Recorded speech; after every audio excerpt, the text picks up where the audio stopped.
you can just go see Fantasmic tomorrow night, or the next night, or the next night. You can fit it in there someplace in the rest of your trip, right? Well, you cannot do that on a Disney cruise. Welcome back, travel fans. It is Sunday, February 23rd, and on this week's edition of Sunday Sofa Time, we're talking about 5 ways a Disney cruise is less fun than going to Disney World.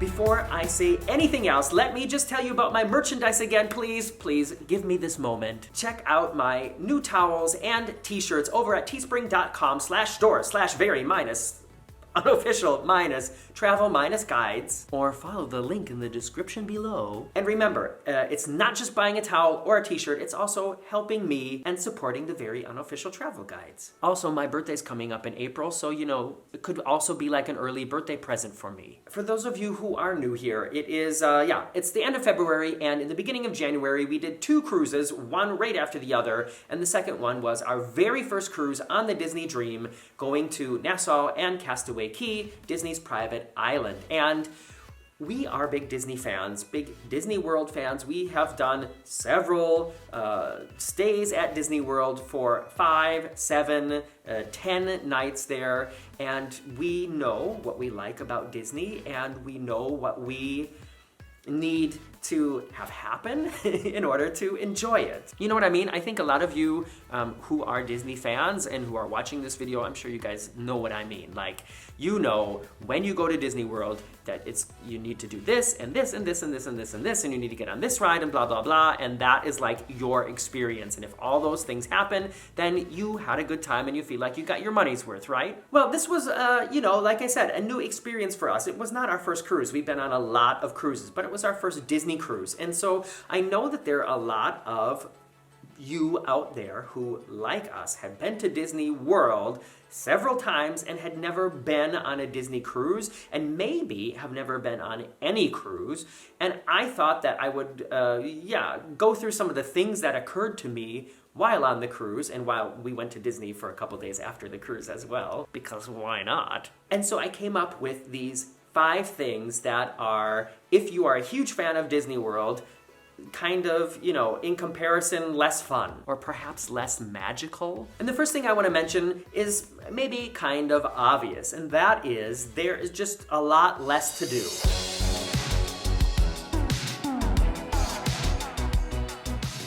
Don't get me wrong, I'm not saying that there is not a lot to do on a Disney cruise, because there is. However, if you compare it to the 4 gigantic theme parks, and then downtown Disney, and the 2 water parks, and the 2 mini golf courses, and the golf courses, and all the restaurants and stuff like that, of course, there is not as much to do on a Disney cruise ship as there is at Walt Disney World in Florida. I mean, to be honest, there's no place has that, right? So maybe that's a no-brainer, but I just thought, when you think about waking up in the morning at Florida's Disney World, or, Disneyland in California for that matter, or Disney in Paris, blah, blah, blah, blah. There's just more possibilities, a much wider variety of ways that you could spend your day than when you are on a Disney cruise. Okay, moving on to something that is sort of a plus and a minus, and that is the character greetings.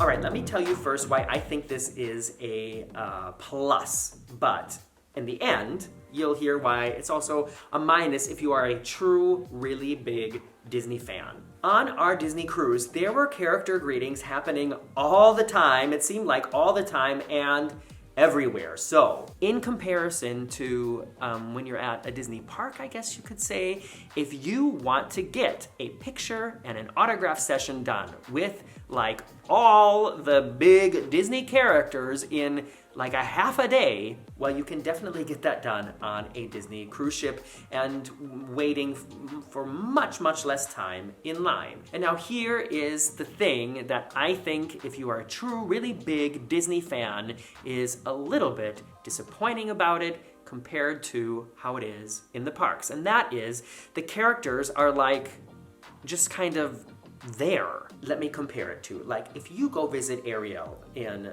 Fantasyland, or if you go visit Mickey on Main Street, the whole area around them is part of like a story. It's part of a theme. And so even when you're waiting in line, you feel like, you know, you're in this magical environment.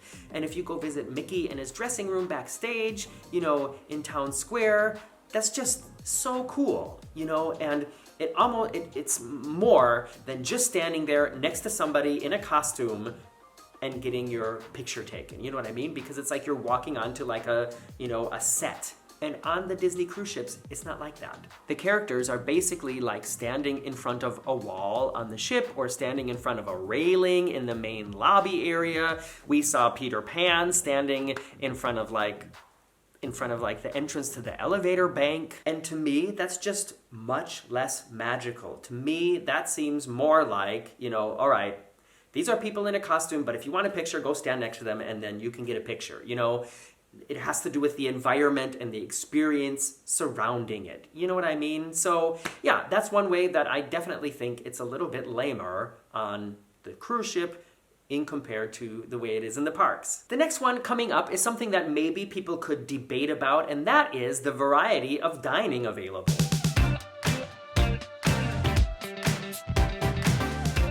If we narrow this down to Disney World in Florida, there are how many restaurants in Disney World? Like, if you count all the restaurants in the parks, or maybe, you know, just take even the restaurants in Epcot. Let's just talk about the restaurants in Epcot and the variety and the difference in prices and the difference in cuisine available. Even just in the one Disney park, there's probably like 50 more dining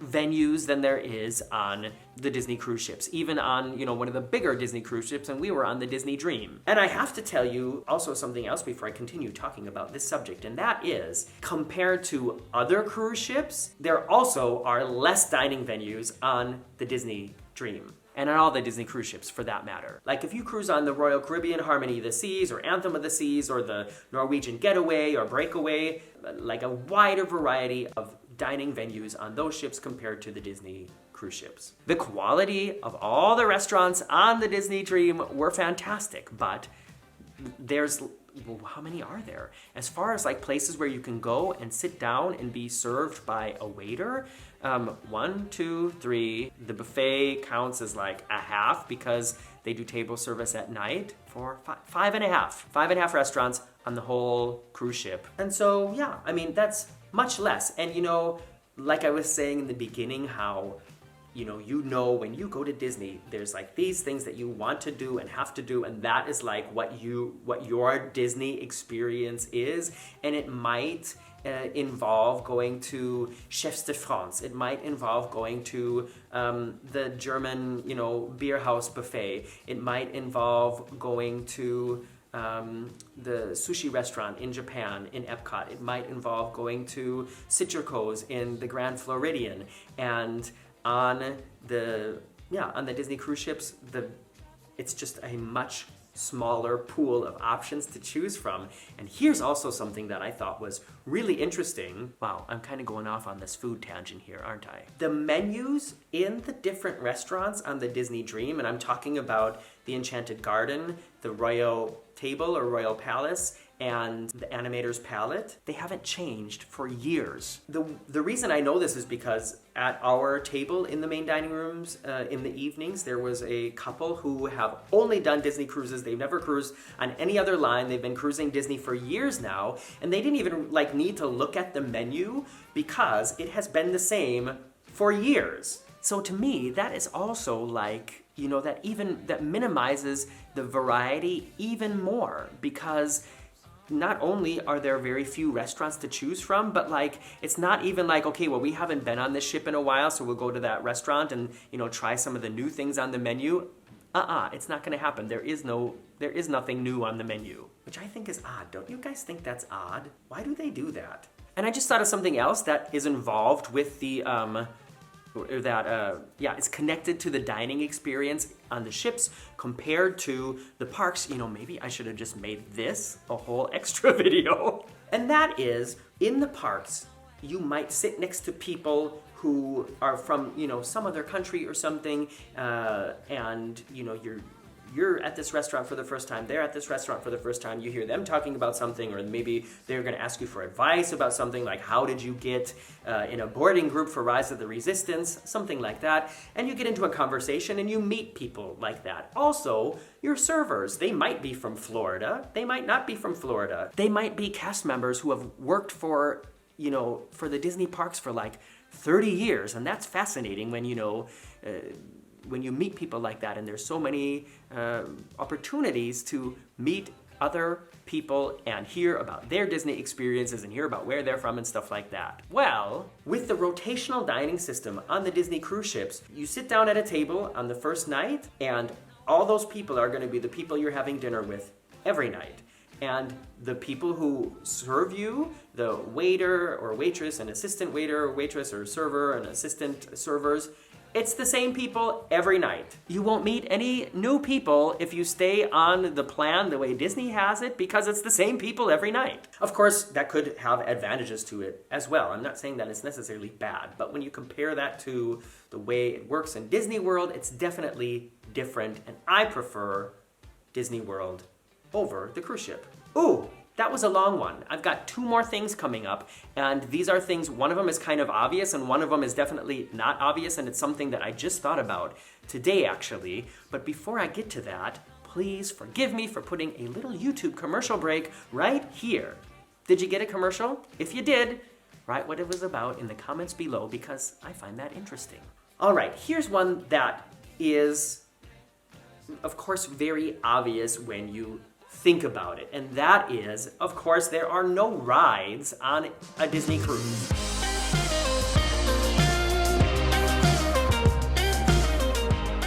This is not exactly true. There is like one ride. There is the Aqueduct water slide on the Disney Dream, if we stick to the Disney Dream, but none of the Disney cruise ships have rides.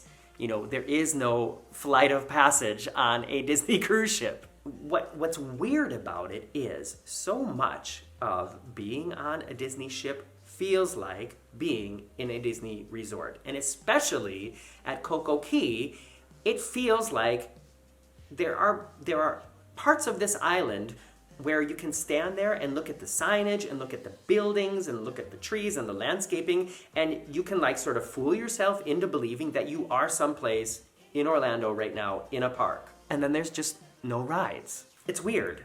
And so, of course, very obviously, if you are on a Disney cruise ship, if you are not going on any roller coasters, you are not going on, Soarin'. You will not be living with the land. There aren't 999 grinning ghosts who come out to socialize. And this is something that I think they could update, because I think, with the space that they have on board, I feel like they could offer some kind of theme park style attraction experience on the ship, and it wouldn't even necessarily have to be only on the ship.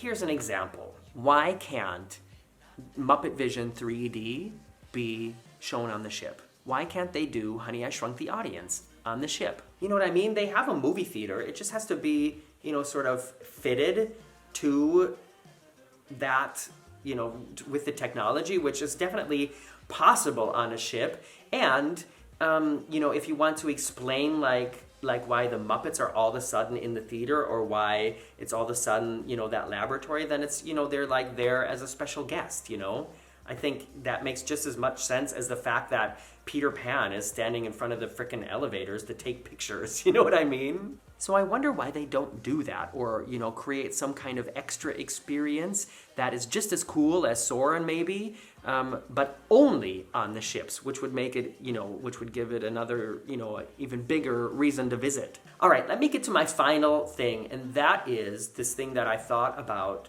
just today, that I feel like is really important, and it's a major, major difference if you are somebody who knows, who goes to Disney for several days and is going to be going on a Disney cruise for the first time. And that is, everything only happens once.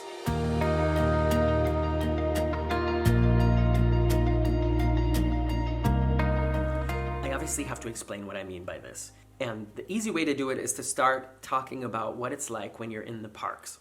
So let's say it's your first day and you plan to start the day in Magic Kingdom, and you have a fast pass for Space Mountain and Splash Mountain and Peter Pan. That's probably not going to happen, but you know what I mean. And then you're going to park hop over to Hollywood Studios, and you want to do standby for Toy Story Mania and Slinky Dog, and then you want to end the night with Fantasmic.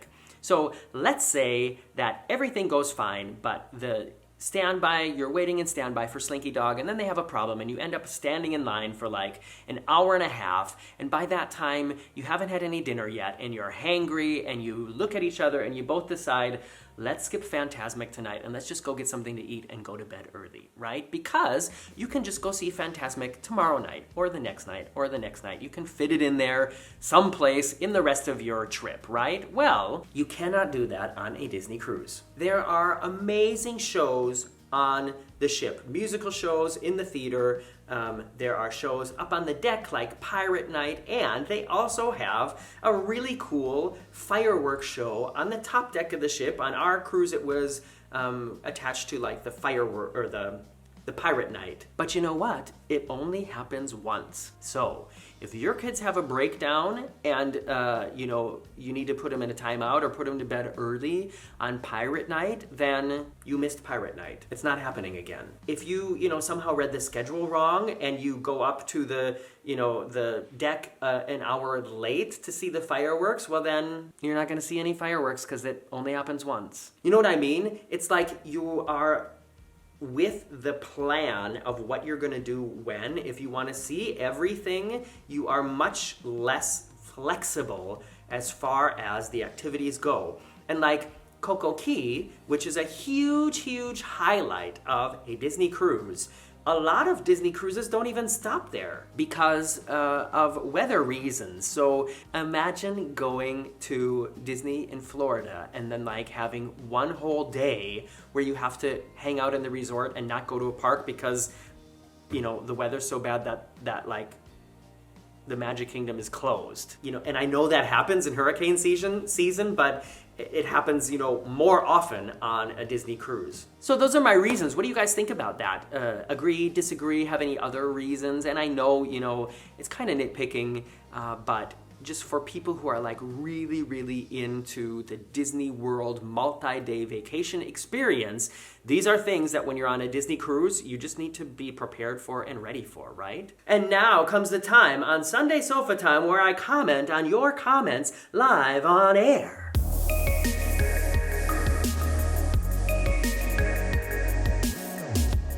In last week's Sunday Sofa Time, I compared basically 3 cruise ships that were all docked next to each other in port in Nassau. And there's going to be another one of those videos coming up from our Disney Dream cruise ship. So just keep checking back or subscribe here and then you'll get a notification when that goes online. These comments are from that video. And the first one I want to mention is from April6335. April writes, my favorite part of this video was the Frozen tangent. And at first I was like, Frozen tangent? What is she talking about? and then I remembered that I sang a little bit in that video. So yeah, do you guys like to hear me sing? Should I do it more often? She also writes, I also love your new merchandise. I need that towel and C-Day shirt. And yeah, you know where to get it. Maybe you got it already. I have seen orders have been coming in, and like I said, happy that you guys like them, and I can't wait to start seeing pictures show up, like people sharing pictures with me of them, wearing the C-Day t-shirt with the funny saying on it, or putting the towels on the chairs to reserve them early in the morning. Next comment is from Bob and Donna. Bob and Donna write, Morgan, we are loyal Carnival cruisers, and I want to commend you on your objectivity. Your reviews have been right on, and quite frankly, I was thinking you would be very biased for NCL and Royal, which are both great lines. They write, and I agree. In our opinion, the pinnacle of Carnival ship is the Dream class, which is the Carnival Dream, Carnival Magic, and Carnival Breeze. They are big enough to have most everything without feeling crowded. Sounds good. We are going on our third cruise on the Magic in January. I would love to have your take on this class of ships. Well, you know what? I would love to cruise on them as well. And I've never been so sure after a first cruise on a line that I was a little unsure about that I was going to definitely cruise with them again. You know, like MSC, we've tried them twice now, and I'm still like, I don't know if I really need to cruise with MSC again. To tell you the truth, I don't know if I really need to cruise with Disney again either, but I will definitely cruise with Carnival again. Final comment is from Linda Nori. In the mid-'80s, on our own, our Song of America Sea Pass card got us on to explore the Carnival ship docked next to us. It made us appreciate Royal Caribbean. Yeah, that is one thing that I talked about in that video last week, is that I wish it was possible or easier when you're in port to tour one of the other ships that are there. I don't know why. I mean, I can think of reasons why, but in the big picture, I feel like that should be a possibility. And so obviously, in the past it was, because Linda did it. Thanks for spending your part of your weekend with me here, or whatever day of the week you are watching this. I'm Morgan from the Very Unofficial Travel Guides. I'll be here again next Sunday, or you know what? Maybe next Sunday might be a surprise Sunday sofa time from On Tour. I don't know. You don't know either. Not yet. You'll have to come back and see. Thanks for everybody for watching, especially the VIPs over at Patreon, whose names are running over here on the side right now. You guys are great. And like I said, see you next week.